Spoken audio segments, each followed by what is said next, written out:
All right. So today I want to talk about Cinemachine. We played with it a little bit a while back. Excuse me.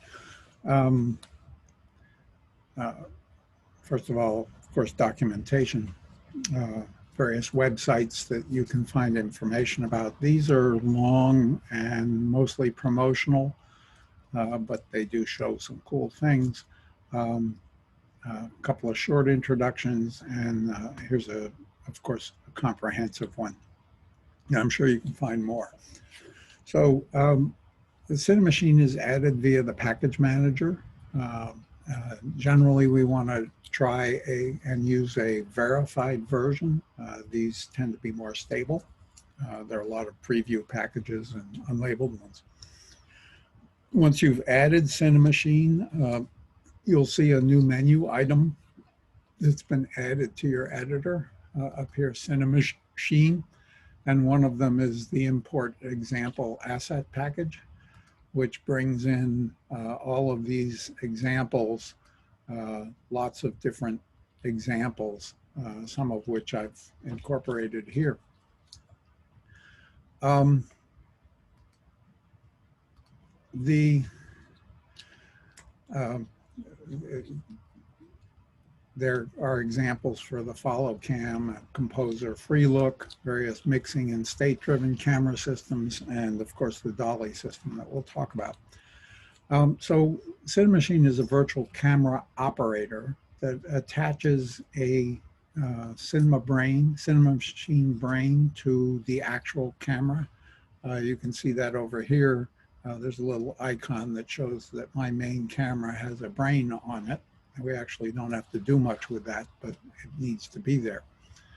And most of the different cameras that we're going to create are available here from the Cinemachine menu. The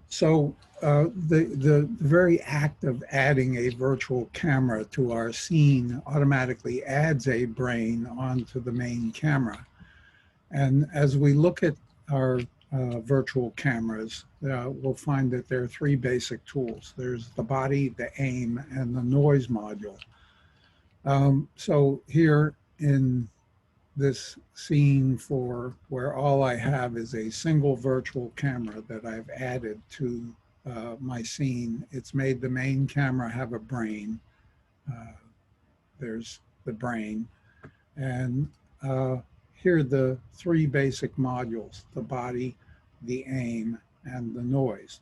There's also slots for extensions if you want to add them. There's who we're going to follow, what we're going to look at, various settings for the lenses, and transitions we'll talk about later. The body controls the orientation of the camera. And there are a number of different choices here: transposer, framing transposer, hard lock to target, an orbital transposer, which moves around the character, track dolly, and do nothing. And in each case, when you select these different choices, you'll get a different set of menus, a different set of options here that go with the different choices. The transposer choices all have something called a binding mode and a follow offset that controls the camera's position relative to the look at target. This, of course, is many, many options here. This whole thing is a TMO. Aim controls how the camera tracks its target. And again, there are a lot of options. The most important one being the composer, which controls how rigorously the aim is adjusted as the target moves within the view of the camera. And this is controlled by three settings: the screen X and Y, the dead zone width and height, and the soft zone width and height, all of which are visible in the scene view. This is the dead zone. There's the center X and Y. So if I move that around, move the X and Y, that moves the center of where I'm looking at. 0.5 is the center. The dead zone is this area in here, and we can adjust its width. And the soft zone is this blue area, and again, we can adjust its width. So uh, one other um, movement of our character or our look at point within the dead zone doesn't result in the camera moving. The soft zone allows movement into it, but as soon as it can, it'll try and move it back into the dead zone at a rate that's determined by our damping settings. So if I get this up so that I can see these, which incidentally, you have to have this little click in order to see them. And while I'm here, I'll mention the save during play. Often we play the game and want to adjust the camera to look the way we want it to. And if you have save during play, those changes are persistent. This is unlike everything else in Unity, where if you make changes to the transform or whatever during play, it reverts back to the unplayed state. With the Cinemachine camera, you can check save during play and it'll save them. So here's my little character with just a simple virtual camera. Whoops, I need to be in maximize and play here. And I need to move my camera up a little bit.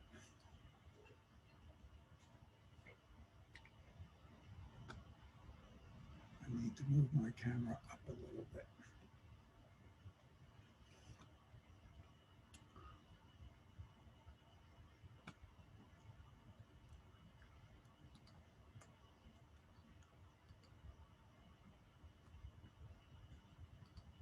There we go. Okay, so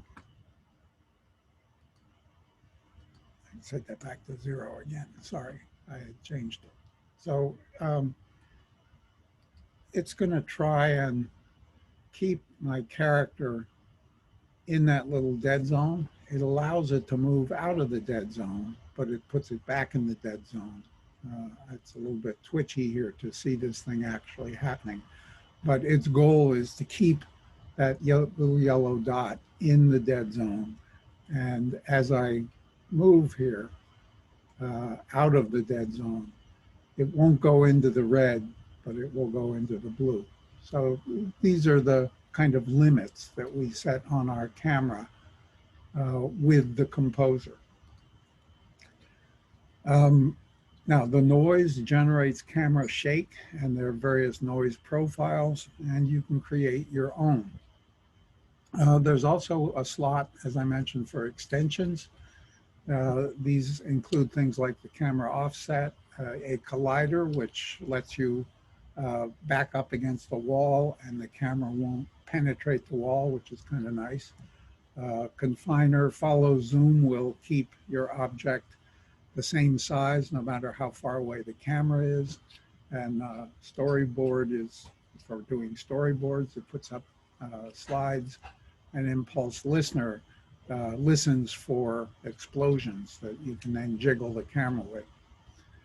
And you can write your own with a class that extends the Cinemachine extension.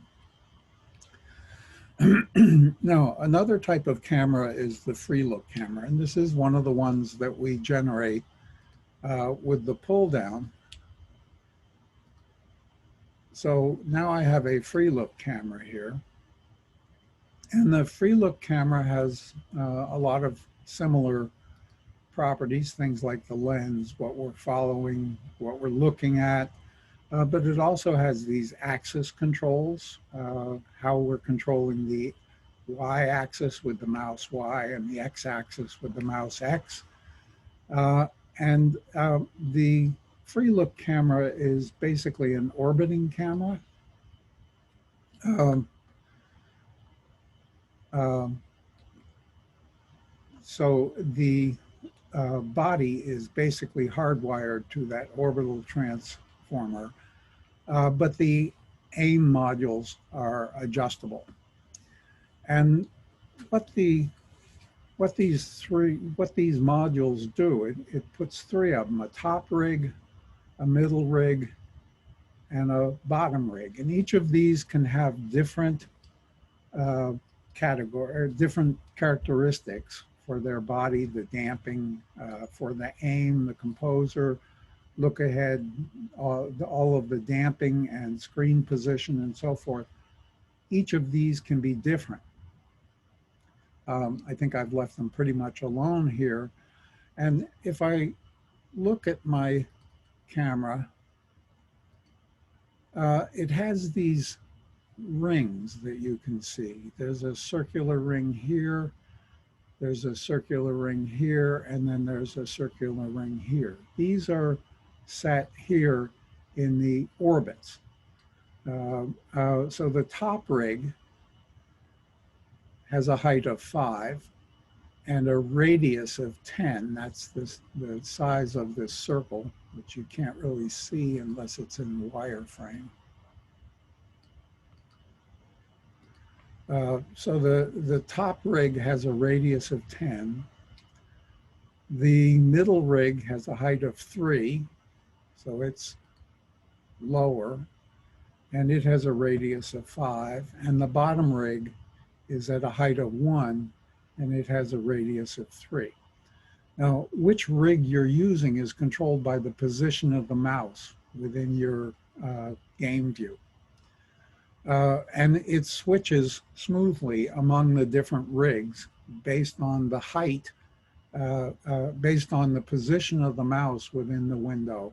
And it'll move the camera to these different heights and with these different radii. So very quickly looking at this, here I am with kind of the low rig, so I'm in close. As I move up, I'm moving back further away, and as I move to the top, the rig not only pulls up higher, but I apparently have some offset of the center as I move up to the top. So it moves my character over to the side.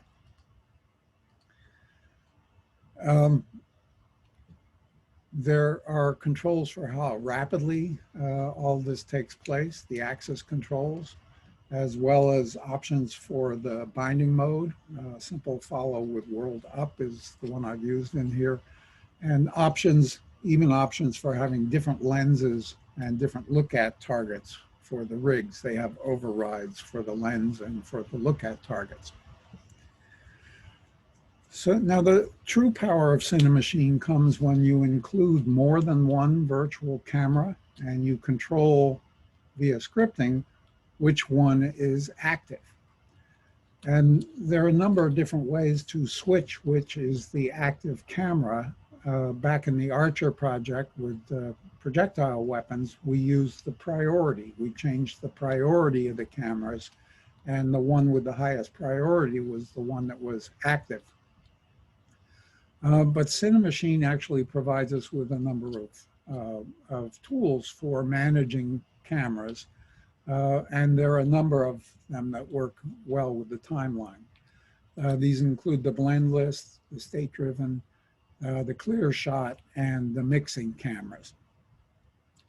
The blend list takes 2 or more cameras and transitions among them based on time.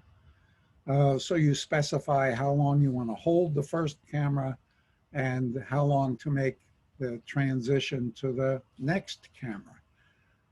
And these transitions have options for the blend. We'll see there are a number of different options for the blend. The easiest one is ease in out, which is an S-shaped curve. Starts off slow, is faster in the middle, and then slows down as it gets to the end. Others are ease in, ease out, hard in, hard out, linear, and there's a custom one where you define the shape of the curve however you want it to be. I think I have an example of a blend list here. Don't save. So with this blend list, I'm specifying that it holds camera A for 3 seconds, and then it eases in out into camera B over a period of 5 seconds. And so as I start off here, I'm looking at it from the camera A, and then it moves to the camera B over a period of 5 seconds.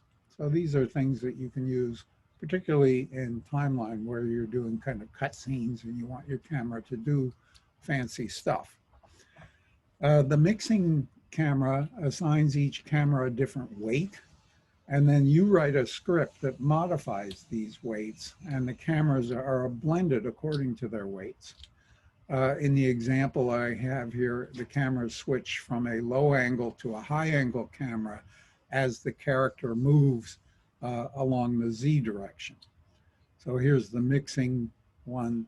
And you can see the here are the initial weights, 20 for the bottom camera and 0.2 for the top camera. And here are the relative mix results. And here's a little script that's going to take and track my position along the Z axis. And so as I move forward here, we move to a higher camera, and I can actually move back and it'll go back lower. And you can see those different blend weights here as we're changing among the different blendings there. As long as I have you here, there should be, no, there isn't, never mind. Some of these have a debug setting that lets you see a little debug window here, but apparently the mixing camera doesn't. The clear shot is a really cool one in that the brain here selects the camera that has the best view. And just to make this fun, I put a gun on the camera, on the actual camera, that fires bullets constantly at the player. And so not only is my camera looking at the player, but also it's shooting at them. And so here's the clear shot. Don't save. I've got my little character somewhere in this box. There are a number of cameras surrounding this thing. And notice in this case, the extension we've added is a collider. You don't have to add it, it does this automatically for you. But if I play this,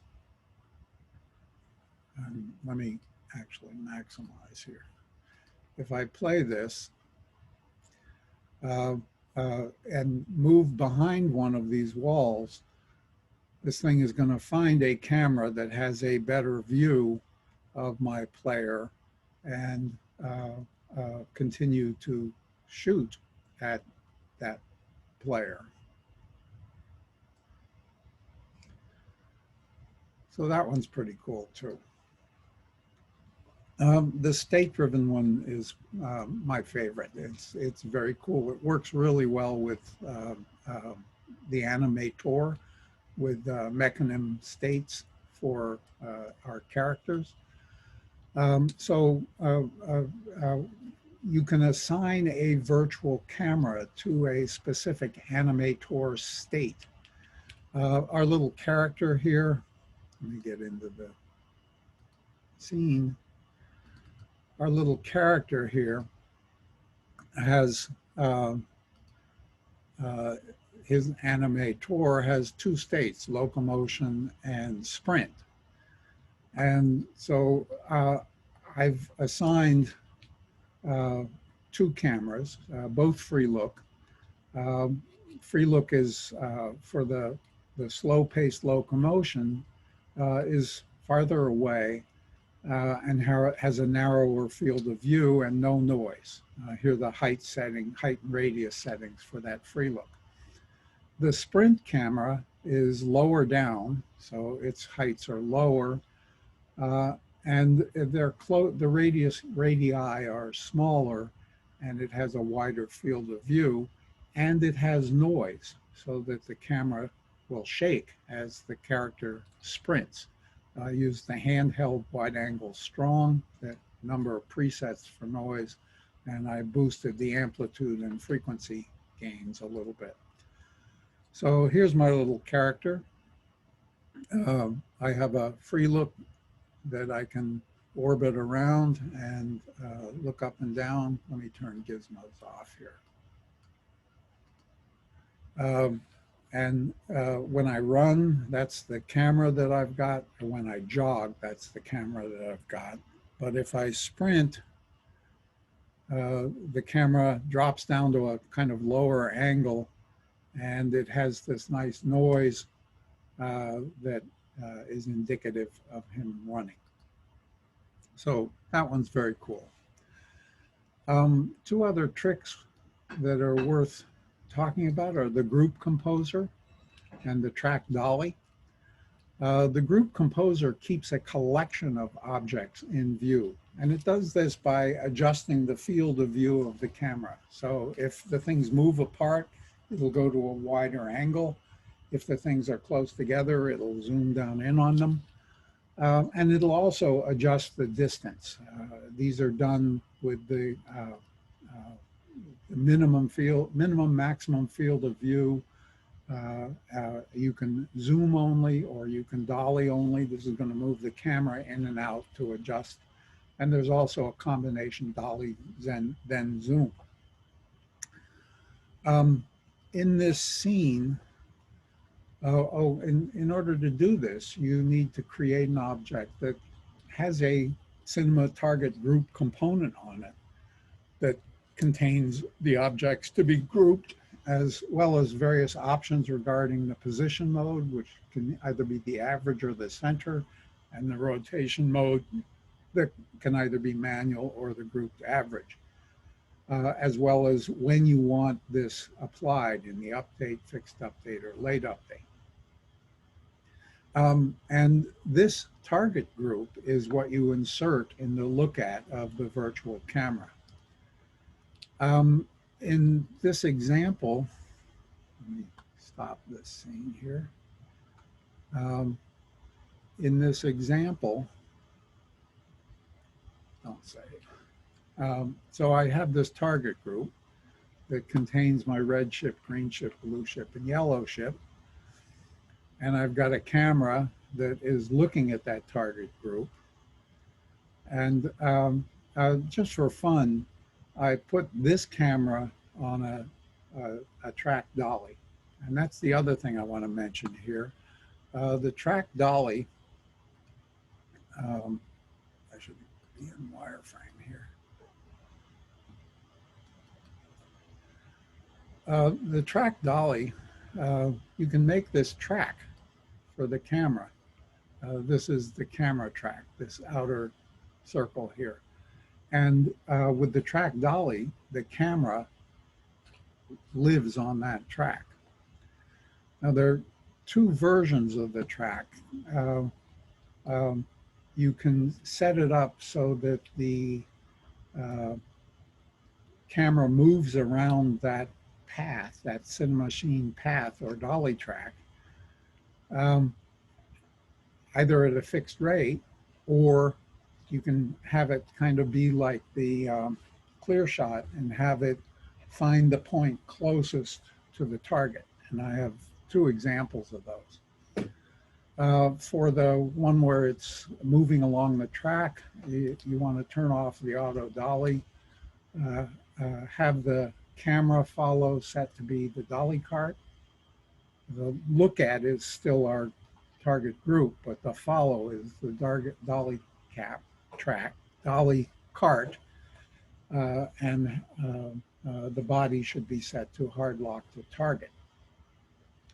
In the other case, when you want it to follow the object around and find the position on the track that's closest to its target, you just set the auto dolly to enabled and the look at to the object that you want to follow. So interestingly, in this scene, which I got from the Cinemachine examples, actually, also has these paths for the ship to follow. These are Cinemachine Paths, and we're just putting the ship on them and having them move around on a dolly cart. And so our objects are going to move around the same kinds of path that the camera is going to move around. So here's the example where it's trying to find the closest. And let me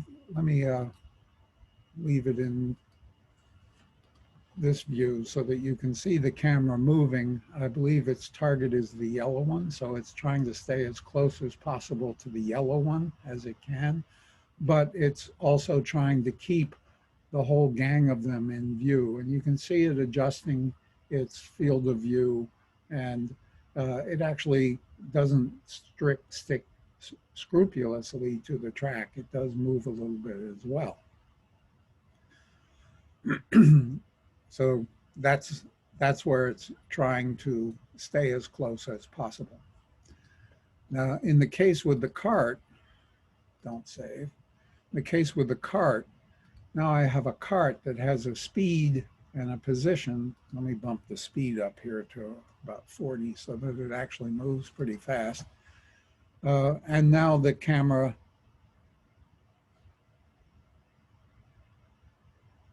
I guess I need faster than that.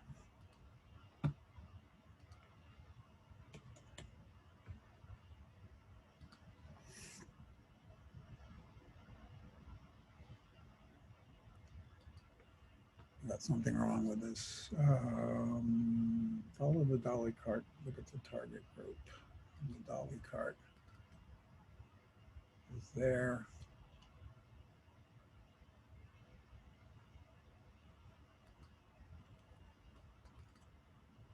Follow the dolly cart. Track dolly.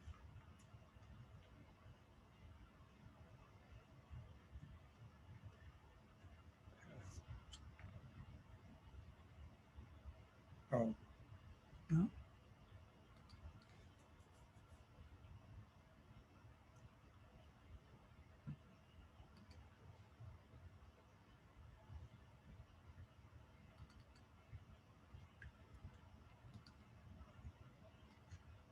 Not sure what's wrong with this, but I'm going to try putting it on the dolly cart.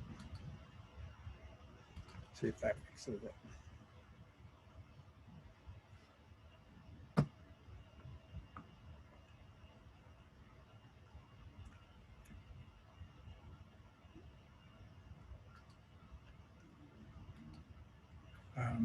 I'm not sure what's wrong with this. I'll come back and fix it in the next show here.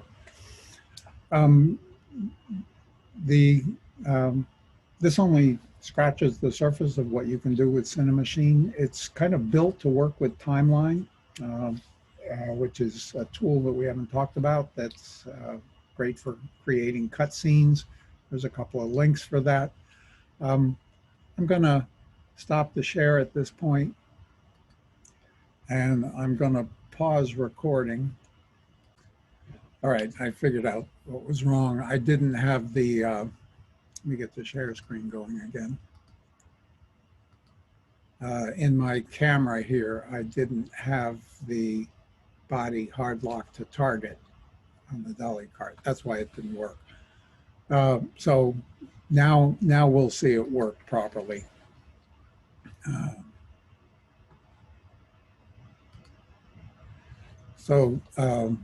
And I got to crank up the speed here. So now you can see our camera moving around the track, keeping the objects all in focus. You notice the jitter here? I'll show you why that's a problem, or what's causing that. That's that the dolly cart is updating on the fixed update. And I'd rather update it on the late update. the late update is every frame. The fixed update's every 0.02 seconds. And so that was what was making that jerkiness. So now it should work exactly the way it's supposed to. It's keeping things in view and moving around the track at a particular speed and showing its position there. So all very cool. So I'm going to stop the share here, and I'll stop recording, and I have some other things I'll show you in the subsequent video. Stop recording. Bye.